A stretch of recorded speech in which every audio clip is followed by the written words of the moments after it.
Hi there and welcome to this series of Virtual University Final Term Exams preparation. ये virtual university की final term exams की preparation series की video है। Complete series इस channel के ऊपर upload की जा रही है और आज के इस ट्यूटोरियल के अंदर आपको MGT 401 फाइनेंशियल अकाउंटिंग 2 के फाइनल टर्म एग्ज़ाम्स की प्रिपरेशन के लिए सॉल्व MCQs करवाए जा रहे हैं, वो भी इजी एक्सप्लेनेशन के साथ, ताकि आप ज़्यादा से ज़्यादा मार्क्स हासिल कर सकें और ये न्यू सिलेबस के मुताबिक है। तो शुरू करते हैं आज के इस ट्यूटोरियल को।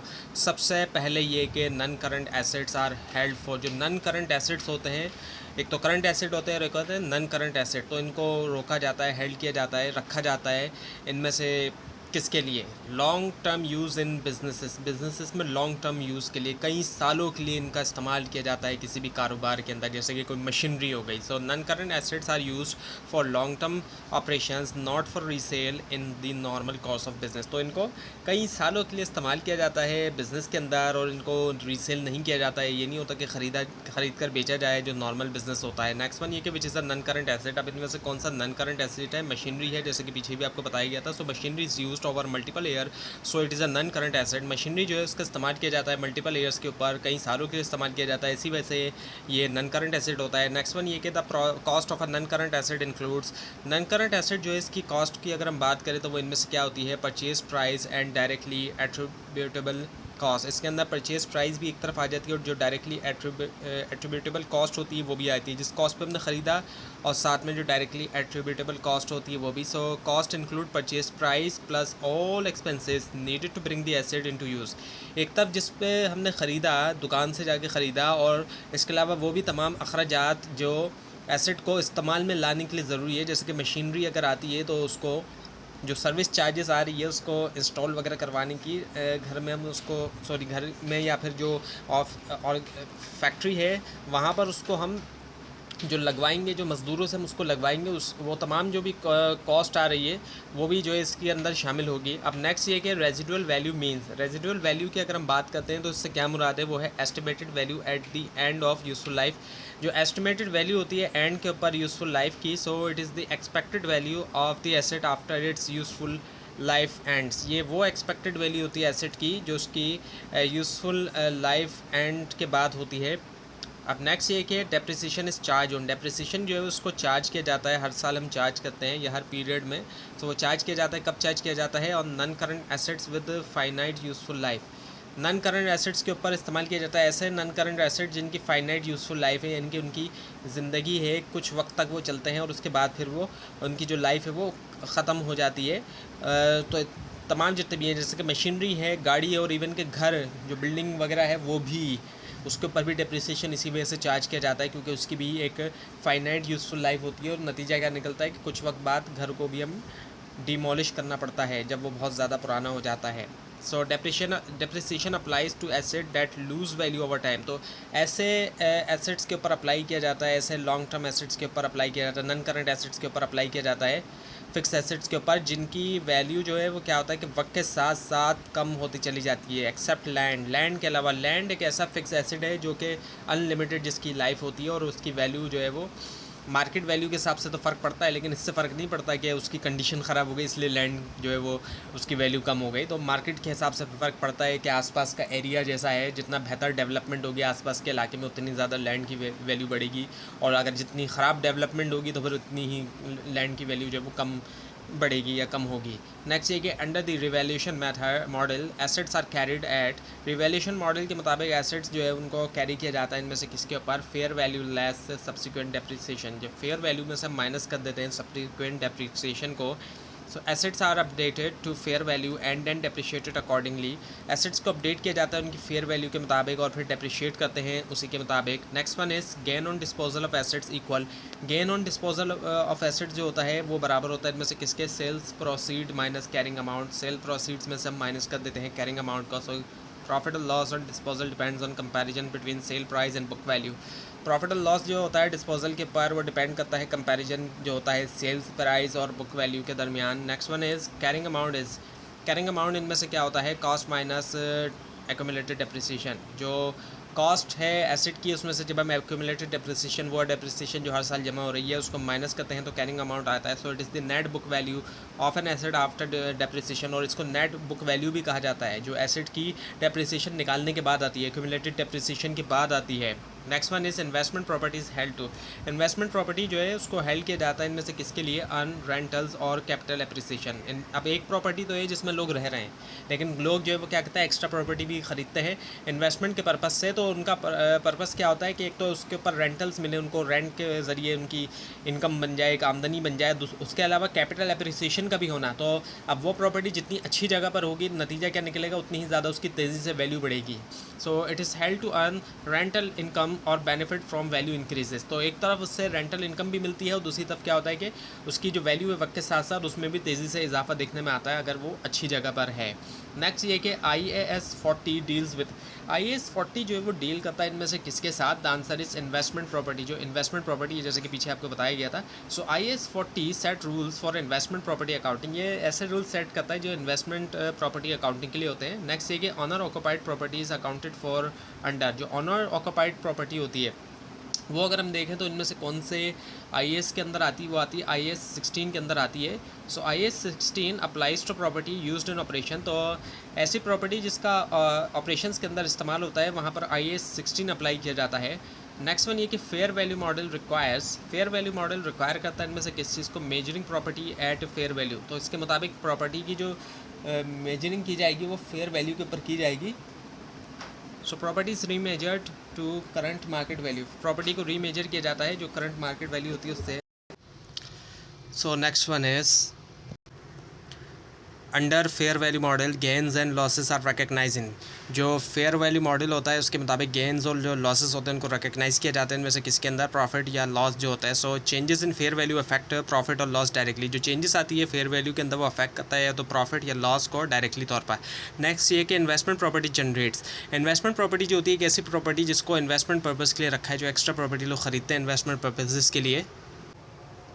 उससे क्या होता है कि रेंटल इनकम जनरेट होती है, उससे लोगों को रेंट मिलता है. So it main benefit is rental income और कैपिटल गेन. और इसके अलावा कैपिटल गेन भी हो सकता है अगर वो प्रॉपर्टी किसी अच्छी जगह पर है तो उसकी जो वैल्यू है वो भी बहुत तेज़ी से उसमें इजाफा देखने में आता है. Next one is IAS 36 deals with. IAS 36 जो है इसमें डील किया जाता है इनमें से किसके साथ? इम्पेयरमेंट ऑफ एसेट्स के साथ. So it governs how to account for asset value reduction. तो इसमें क्या होता है कि किस तरीके से हम हिसाब करेंगे जो एसेट वैल्यू रिडक्शन होती है. नेक्स्ट है कि an asset is impaired when. एक एसेट जो इम्पेयर्ड होता है इनमें से कब? When carrying amount exceeds recoverable amount. जब कैरिंग अमाउंट ज़्यादा हो जाता है रिकवरेबल अमाउंट के मुकाबले में. So impairment occurs when book value is higher than recoverable value. Impairment होती है जब बुक वैल्यू ज़्यादा होगी रिकवरेबल वैल्यू के मुकाबले में. Next one is recoverable amount. Is recoverable amount को अगर हम देखें वो इनमें से क्या है? वो है higher of value in use and fair value less cost to sell. So higher of value in use होना और फेयर वैल्यू जो है वो लेस कॉस्ट टू सेल होना. So it is greater of to valuation basis. ये जो है वो ग्रेटर होता है जो टू वैल्यूशन बेसिस का होता है. नेक्स्ट ये है कि impairment loss is recognize in. Impairment loss को रिकग्नाइज किया जाता है इनमें से किसके अंदर? प्रॉफिट या लॉस के अंदर. So loss reduces profit in income statement. Loss जो है वो कमी लेकर आता है प्रॉफिट के अंदर, मुनाफे के अंदर जो इनकम स्टेटमेंट होता है. नेक्स्ट ये कि value in use is based on. Value in use जो है वो बेस करती है इनमें से किसके ऊपर? Present value of future cash flow. जो प्रेजेंट वैल्यू होती है फ्यूचर कैश फ्लो की, जो मुस्तकबिल में आने वाला कैश फ्लो होता है. So it estimates future benefits discounted to present value. ये एस्टिमेट करता है फ्यूचर बेनिफिट जिनको डिस्काउंट किया जाता है प्रेजेंट वैल्यू तक. नेक्स्ट है कि goodwill must be tested for impairment. Goodwill जो है वो लाजमी तौर पे जो है वो टेस्ट किया जाएगा इम्पेयरमेंट के लिए. कब? एनुअली, सालाना तौर पे, हर साल. यानी कि IFRS requires yearly impairment testing for goodwill. IFRS require करता है क्या? ईयरली इम्पेयरमेंट टेस्टिंग जो है गुडविल के लिए कि हर साल किया जाए, जो इंटरनेशनल जो स्टैंडर्ड है अकाउंटिंग का. नेक्स्ट ये कि financial assets include. Financial assets को अगर हम देखें तो उसमें शामिल है इनमें से क्या क्या? Shares and bonds. शेयर भी हैं इसमें, बॉन्ड्स भी हैं. So financial assets represent investments like shares and debt instrument. Financial assets जो है वो ऐसे इन्वेस्टमेंट्स को रिप्रेजेंट करते हैं जैसे कि शेयर्स हो गए और डेट इन्वेस्टमेंट हो गए, यानी कि जो बॉन्ड्स हो गए जिनमें उधार के ज़रिए हासिल किया गया फ़ंड। नेक्स्ट ये कि IFRS 9 डील्स विद IFRS 9 को अगर हम देखें तो उसमें डील किया जाता है किसके साथ, फाइनेंशियल इंस्ट्रूमेंट्स के साथ डील किया जाता है। So it covers recognition and measurement of financial assets. ये कवर करता है रिकग्निशन भी और जो मेजरमेंट होती है फाइनेंशियल एसेट्स की। Next one is equity investments are generally measured at. Equity investments को हम देखें तो आमतौर पर उनको मेजर किया जाता है कौन सी वैल्यू पे, फेयर वैल्यू के ऊपर मेजर किया जाता है। So they are usually recorded at market fair value. उनको आमतौर पे हम देखें तो रिकॉर्ड किया जाता है जो मार्केट फेयर वैल्यू होती है। Next one is dividend receive from investment is. Dividend जो इन्वेस्टमेंट से हासिल हुआ है वो इनमें से क्या होता है, द आंसर इज़ इनकम, वो इनकम है। So dividends are returns earn from investments. ये जो रिटर्न्स होते हैं जो कि इन्वेस्टमेंट से अर्न किया गया है जिनको। नेक्स्ट ये कि bond investment generates. Bond investment generate करता है इनमें से किस चीज़ को, इंटरेस्ट इनकम को जनरेट करता है। सो बॉन्ड्स पे फिक्स इंटरेस्ट रिटर्न। बॉन्ड जो वो पे करता है हमें क्या, फिक्स इंटरेस्ट रिटर्न को पे करता है। नेक्स्ट ये कि financial assets are recognize when. Financial assets को रिकग्नाइज किया जाता है इनमें से कब, परचेज्ड अंडर कॉन्ट्रैक्ट, जब उनको अंडर कॉन्ट्रैक्ट जो वो परचेज किया गया है। So recognition occurs at acquisition under contractual agreement. Recognition होती है एक्विजिशन के ऊपर जो है वो कॉन्ट्रेक्चुअल एग्रीमेंट के अंडर में। अब next one is fair value means. अगर हम फेयर वैल्यू की बात करते हैं वो क्या होती है, करंट मार्केट बेस्ड वैल्यू। जो करंट है मौजूदा मार्केट बेस्ड वैल्यू होती है। So it reflects current market prices of the asset. ये जो है वो हमें दिखाती है जो करंट मार्केट प्राइस होती है एसेट्स की। नेक्स्ट ये कि IFRS 15 डील्स विद। अब IFRS 15 को अगर हम देखें तो उसमें डील किया जाता है इनमें से किसके साथ, revenue from contracts with customer. वो रेवेन्यू, वो इनकम जो कॉन्ट्रैक्ट से आती है कस्टमर्स के साथ। So it sets rules for recognising revenue. ये वो रूल्स सेट करती है जो कि रेवेन्यू रिकग्नाइज करने के लिए होता है। नेक्स्ट ये कि रेवेन्यूज रिकग्नाइज व्हेन। रेवेन्यू कब रिकग्नाइज किया जाता है इनमें से, when performance obligation is satisfied. जब परफॉर्मेंस ऑब्लिगेशन जो है वो सेटिस्फाई हो जाती है। सो रेवेन्यूज अर्न व्हेन गुड्स और सर्विसेज आर डिलीवर। रेवेन्यू तब अर्न होता है जब गुड्स या सर्विसेज को डिलीवर कर लिया गया है। नेक्स्ट ये कि the first step in IFRS 15 is. पहला स्टेप अगर हम देखें IFRS 15 में इनमें से वो क्या है, आइडेंटिफाई द कॉन्ट्रैक्ट। कॉन्ट्रैक्ट को आइडेंटिफाई किया जाए। So revenue process begins by identifying valid contract. Revenue process की शुरुआत अगर हम देखें तो वो होती है आइडेंटिफाई करते हुए जो वैलिड कॉन्ट्रैक्ट्स होते हैं। नेक्स्ट ये कि transaction price is. Transaction price इनमें से क्या होती है, amount expected in exchange for goods और सर्विसेज। जो अमाउंट एक्सपेक्टेड होता है एक्सचेंज के अंदर गुड्स के लिए, सामान के लिए या सर्विसेज के लिए। So it is the expected consideration from customer. ये एक्सपेक्टेड कंसिडरेशन होती है कस्टमर से। Next one is performance obligation means. Performance obligation का मतलब इनमें से क्या है, ड्यूटी टू ट्रांसफ़र गुड्स और सर्विस। वो ड्यूटी के ट्रांसफ़र किया जाए गुड्स को, सामान को या सर्विसेज को। So it is a promise to deliver goods और सर्विसेज। ये एक प्रॉमिस होता है कि डिलीवर किया जाए गुड्स को या सर्विसेज को। Next is revenue from sale of good is recognize when. Revenue जो होता है, इनकम होता है सेल ऑफ गुड्स से, उसको रिकग्नाइज किया जाता है इनमें से कब, control transfers to on customer. जब कंट्रोल ट्रांसफ़र किया जाता है कस्टमर को। So revenue is recorded when customer gains control. Revenue यानी कि इनकम को रिकॉर्ड करते हैं जब कस्टमर जो है वो उनको मिलता है control. Next one is financial statement analysis helps. Financial statement analysis जो वो हेल्प करता है इनमें से कब, इवेल्युएट परफॉर्मेंस। परफॉर्मेंस जो है उसको इवेल्युएट करने में, एग्जामिन करने में। So helps assess financial health and performance. ये मदद करता है असेस करने में फाइनेंशियल हेल्थ भी और जो परफॉर्मेंस होती है। नेक्स्ट ये कि current ratio measures. Current ratio measure करता है इनमें से किस चीज़ को, लिक्विडिटी को। पता चलता है कि कितनी लिक्विडिटी है। So it measures ability to meet short term obligation. तो इससे ये मेजर किया जाता है कि शॉर्ट टर्म ऑब्लिगेशन को पूरा किया जा सके करंट रेशियो का इस्तेमाल करते हुए। नेक्स्ट ये कि करंट रेशियो फार्मूला। और इसका अगर हम फार्मूला देखें तो current assets minus current liabilities. दोनों जो करंट एसेट्स हैं और करंट लाइबिलिटीज़, करंट एसेट्स को डिवाइड करते हैं हम करंट लाइबिलिटी से। So it compares current assets with current liability. अब ये इसीलिए हम करते हैं कि करंट एसेट्स के मुकाबले में हमारी करंट लाइबिलिटीज़ कितनी हैं, क्या हमारे पास करंट एसेट्स ज़्यादा हैं और वो कितना ज़्यादा है करंट लाइबिलिटी के मुकाबले में। नेक्स्ट ये कि ग्रॉस प्रॉफिट रेशियो इक्वल्स। अब ग्रॉस प्रॉफिट रेशियो अगर हम देखें तो वो किसके बराबर होता है, ग्रॉस प्रॉफिट से हम डिवाइड करते हैं सेल्स को और फिर 100 से हम मल्टीप्लाई कर देते हैं, क्योंकि सेल्स से ही हमारा ग्रॉस प्रॉफिट निकल के आ रहा होता है। तो इसलिए हम सेल्स से ही डिवाइड करेंगे इसको और फिर 100 से मल्टीप्लाई करेंगे। सो it shows profitability from core operation. जो हमारा बुनियादी ऑपरेशन होता है उससे जो प्रॉफिटेबिलिटी आती है उसको ये शो करता है। नेक्स्ट ये कि रिटर्न ऑन एसेट मेजर्स। अब जो रिटर्न ऑन एसेट होता है वो मेजर करता है इनमें से किस चीज़ को, प्रॉफिटेबिलिटी ऑफ टोटल एसेट। जो टोटल एसेट्स की प्रॉफिटेबिलिटी होती है। So it shows how efficiently assets generate profit. ये इस चीज़ को शो करता है कि कितनी एफिशिएंसी के साथ एसेट्स जो है वो प्रॉफिट को जनरेट करता है, मुनाफे को। यानी कि now debt ratio indicates. Debt ratio जो है इंडिकेट करता है इनमें से किस चीज़ को, एक्सटेंट ऑफ डेट फाइनेंसिंग। जो डेट फाइनेंसिंग है उसकी जो एक्सटेंड है, so it measures reliance on borrowed fund, ये इसके ज़रिए मेजर किया जाता है जो बोरोड फंड के ऊपर रिलायंस है।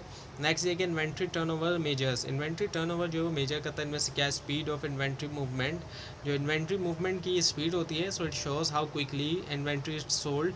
इससे ये देखा जाता है कि कितनी तेज़ी से इन्वेंट्री को बेचा जाता है। नेक्स्ट ये कि सिंगल एंट्री सिस्टम है, सिंगल एंट्री सिस्टम की हम बात करते हैं तो वो किस तरह का सिस्टम होता है, कंप्लीट अकाउंटिंग सिस्टम, मुकम्मल जो है वो अकाउंटिंग सिस्टम होता है, does not follow full double entry principle. तो अब जहाँ पर भी सिंगल एंट्री सिस्टम फॉलो किया जा रहा है वहाँ पे डबल एंट्री सिस्टम नहीं होता है, जो डेबिट क्रेडिट वाला रूल होता है, बल्कि वहाँ पे एक ही तरफ की जो है वो रिकॉर्ड होता है, इसीलिए इसको सिंगल एंट्री सिस्टम कहते हैं, इनकम्प्लीट रिकॉर्ड होता है। नेक्स्ट ये कि statement of affair resembles, statement of affairs जो बनाया जाता है वो किस तरह का होता है, वो बैलेंस शीट की तरह होता है, जो कि सिंगल एंट्री की बैलेंस शीट हम उसको कह सकते हैं। सो it estimates financial position like balance sheet. Next one is capital under incomplete record is found by, और कैपिटल जो निकाला जाता है इनकम्प्लीट रिकॉर्ड्स के अंदर सिंगल एंट्री के अंदर, वो हम किस तरीके से निकालते हैं, assets minus liabilities.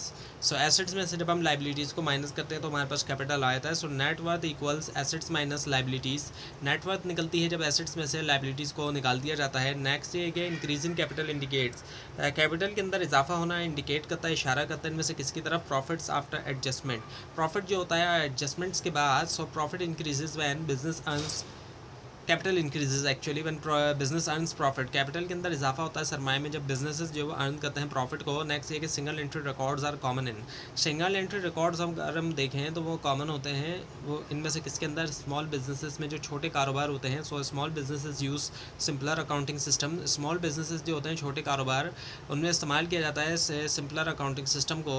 Now non profit organisations are establish primarily to, non profit organisation जो उनको बनाया जाता है प्राइमरीली तौर पे, बुनियादी तौर पे इनमें से किसके लिए, प्रोवाइड सर्विसेज टू मेंबर्स और पब्लिक, कि वो सर्विसेज दें किनको, मेंबर्स को या जो पब्लिक होती है उसको। So their main goal is service not profit, इनका मेन जो मकसद होता है वो क्या होता है कि सर्विस मुहैया करना, ना कि मुनाफा कमाना। नेक्स्ट ये the equivalence of income statement in NPO is, यानी कि जो नॉन प्रॉफिट ऑर्गेनाइजेशन है वहाँ पर इनकम स्टेटमेंट के बराबर या उसकी जगह क्या चीज़ बनाई जाती है, इनकम एंड एक्सपेंडिचर अकाउंट, क्योंकि इनकम स्टेटमेंट से प्रॉफिट या लॉस शो होता है और नॉन प्रॉफिट ऑर्गेनाइजेशन का मकसद जो है वो प्रॉफिट अर्न करना नहीं होता, तो इसलिए इनकम एंड एक्सपेंडिचर अकाउंट बनाया जाता है। So it shows income and expenses of NPOs, ये शो करता है इनकम को भी शो करेगा और एक्सपेंसेस को नॉन प्रॉफिट ऑर्गेनाइजेशंस के। Now subscription received in advance is, subscription जो एडवांस में हम रिसीव हो गया है वो क्या है, वो लाइबिलिटी है, क्योंकि अभी हमें रिसीव तो एडवांस हो गई, जैसे कि एडवांस फ़ीस होती है बिल्कुल इसी तरीके से, लेकिन अभी क्या है कि उसके बदले हमने कोई सर्विस प्रोवाइड नहीं की, तो वो हमारी अभी एक लाइबिलिटी ही है, क्योंकि अभी हमने वो प्रोवाइड करनी है सर्विस, तो इसीलिए इसको क्या क्या कहा जाता है, इट इज़ अनअर्नड इनकम, तो ऐसी इनकम अनअर्नड होती है। सो ट्रीटेड एज लाइबिलिटी, लाइबिलिटी के तौर पर ही इसको ट्रीट किया जाता है। नेक्स्ट ये कि entrance fee is generally treated as, और एंट्रेंस फ़ी जो होती है जनरली तौर पे हम देखें तो वो किस तरीके से उसको हम ट्रीट करेंगे, कैपिटल रिसीट और इनकम डिपेंडिंग ऑन पॉलिसी, या तो कैपिटल रिसीप्ट या फिर इनकम, और ये हमारी पॉलिसी के ऊपर डिपेंड करता है। So treatment depends on organisation policy, treatment जो है वो ऑर्गेनाइजेशन पॉलिसी के ऊपर डिपेंड करता है। Next one is receipts and payments account is, receipts और पेमेंट अकाउंट इनमें से क्या होता है, वो होता है cash based summary account. So the answer is cash based summary account. It records only cash inflows and outflow, ये सिर्फ कैश का इनफ्लो रिकॉर्ड करता है और जो आउटफ्लो होता है, कैश अंदर आ रहा है और कैश जो बाहर जा रहा है वही रिकॉर्ड करता है। तो यह था आज का लेसन, आज का ट्यूटोरियल। आपको इस बारे में कोई क्वेश्चन है और ख़ास तौर पर इसमें कोई मिस्टेक भी दिखाई दे, ज़रूर हाईलाइट कीजिए, और इस पूरी सीरीज़ को देखने के लिए और फाइनल टर्म एग्ज़ाम्स की प्रिपरेशन के लिए इस चैनल को सब्सक्राइब कीजिए, बेल आइकन के ऊपर क्लिक कीजिए। Thanks for watching this video and best of luck for your exams.